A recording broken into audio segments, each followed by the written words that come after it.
शाम ढल चुकी थी। स्कूल के गलियारों में सन्नाटा पसरा हुआ था। हवा में एक अजीब सी ठंडक थी जो सिर्फ स्कूल की पुरानी इमारत के अंदर ही महसूस होती थी। राहुल, जो सजा के तौर पर स्कूल साफ कर रहा था, उसे लगा कि कोई उसे देख रहा है। उसने इधर उधर देखा पर कुछ नहीं मिला। बस खामोशी थी जो उसकी टेंशन बढ़ा रही थी। कुछ देर बाद उसे लगा कि क्लासरूम से आहट आ रही है। डरते हुए वह धीरे से क्लासरूम के दरवाजे के पास गया। अंदर से रोशनी आ रही थी जो अजीब लगा क्योंकि टीचर मिस शर्मा तो स्कूल से काफी पहले ही निकल चुकी थीं। राहुल ने झांक कर देखा। कमरे में मिस शर्मा पीठ करके खड़ी थीं, ब्लैकबोर्ड पर कुछ लिख रही थीं। उनकी पीठ पर सफेद रंग में बड़े बड़े अक्षरों में लिखा था, अगली गलती मत करना। राहुल की सांस अटक गई। वह चीखना चाहता था लेकिन गले से कोई आवाज नहीं निकली।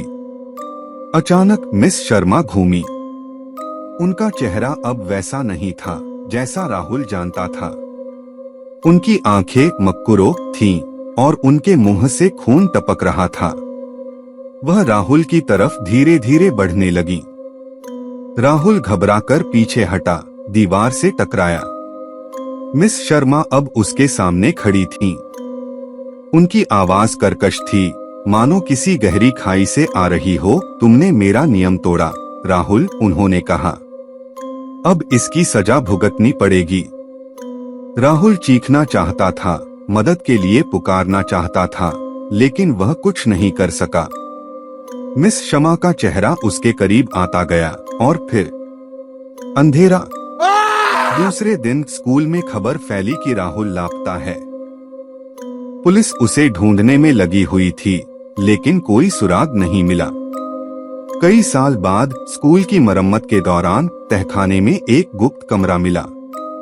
अंदर जंजीरों में जकड़ा हुआ राहुल का कंकाल मिला, ब्लैकबोर्ड पर लिखे शब्दों के बिल्कुल नीचे।